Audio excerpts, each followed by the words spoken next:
Well, the offseason has only begun in college football, but the Miami Hurricanes, they're doing everything in their power to make sure they're ready to go on another run to the national championship.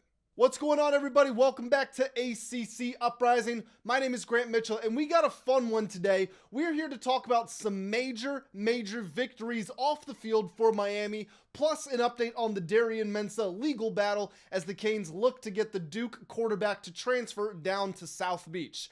What's going on, everybody? I hope you are doing very well. If you are anywhere on the East Coast, I hope that you were not too terribly affected by the big snowstorm going on.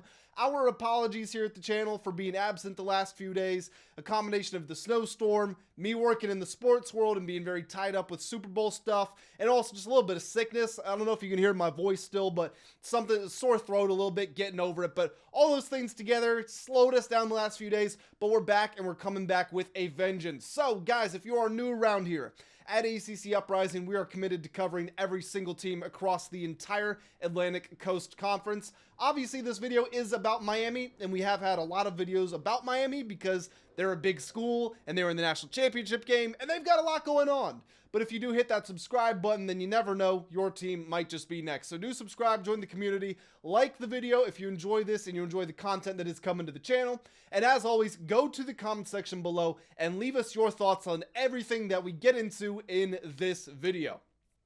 So let's not delay any longer. Let's start with the big headliner, which is that Miami has retained all of its running backs. Mark Fletcher, Girard Pringle, Marty Brown, Jordan Lyle, they will all be back in the white, the green, and the orange next season. Now, Fletcher especially had been linked to the NFL draft, but he's back, and that is a major victory for Miami because this dude was flat out outstanding towards the end of the season. Last year, his numbers for the whole year, 1,192 rushing yards, 12 touchdowns, 5.5 yards per carry. You get to the college football playoff, and this guy goes out of here nuclear. 172 yards against Texas A&M, 90 against Ohio State, but an ever-present force against what many thought was the best defense, the most physical defense in the country, 133 against Ole Miss, and then 112 against Indiana. Also scored 3 touchdowns during the college football playoff.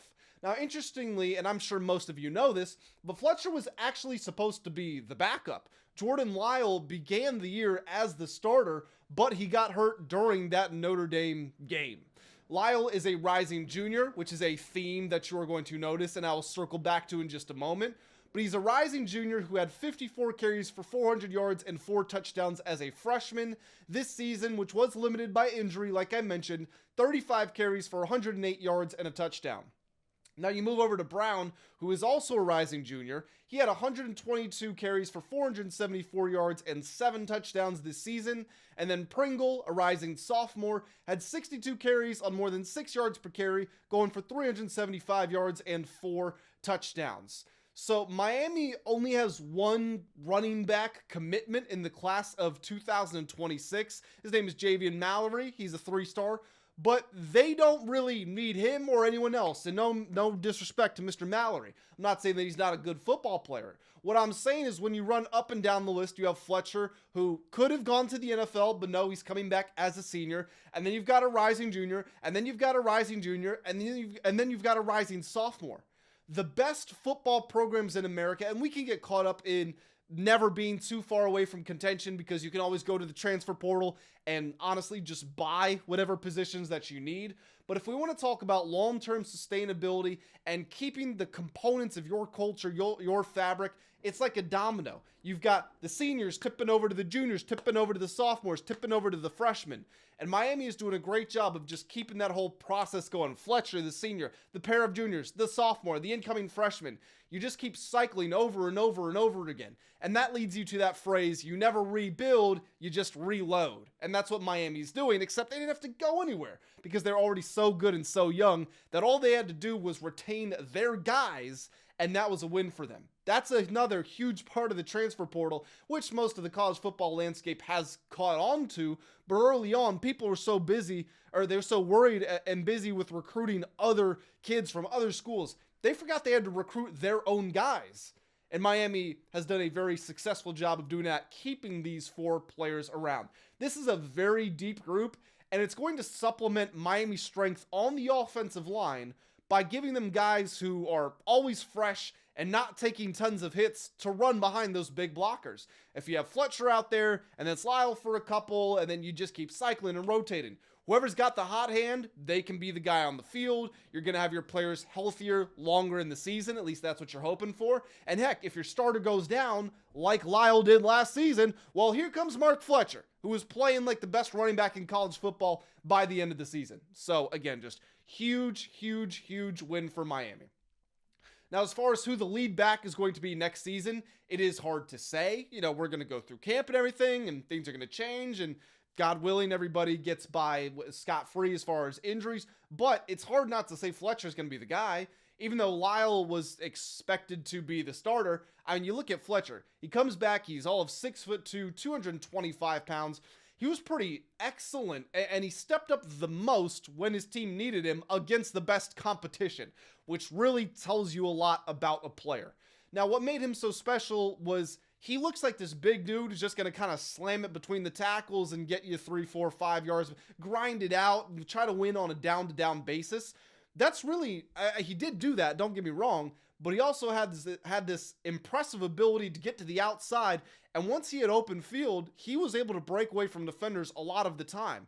And it was him who was creating these big chunk plays when his team needed it. Yes, Malachi Toney showed up with moments of magic, but when the offense had nothing or was just kind of sputtering along a lot of the time, it was Fletcher who would drag him out of it. Consistent, huge plays against Texas A&M in a game in which the score was 3-0 towards the end of the third quarter. But you watch Fletcher's highlights from that game, and you would probably think Miami scored a ton of points because he was ripping off so many big games. The Ole Miss game, even against Indiana, he was showing up when that offense was dead early on. Fletcher was the one showing up. Third quarter, big game. So I would assume he's going to be the lead back, but like I said, Lyle was supposed to be the guy last year, so maybe it's him this year. Maybe it's someone else. Who really knows? We will wait and see. But Miami fans, let me know your thoughts on this. How excited are you? How pumped up? I imagine you got to be fired up.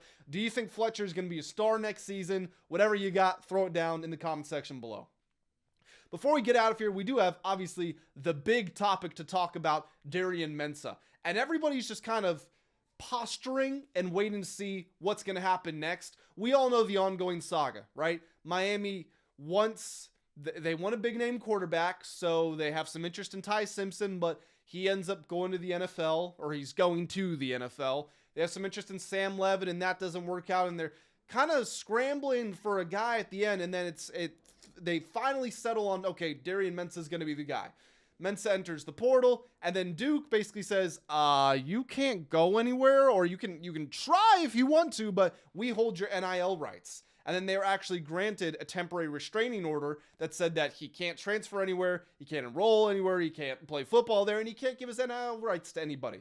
So that's the situation. Miami's quarterback room heavily depends on the outcome of this saga. So Mensah is due back in court on Thursday for a preliminary injunction hearing as he does look to complete that transfer out of Duke, like I said.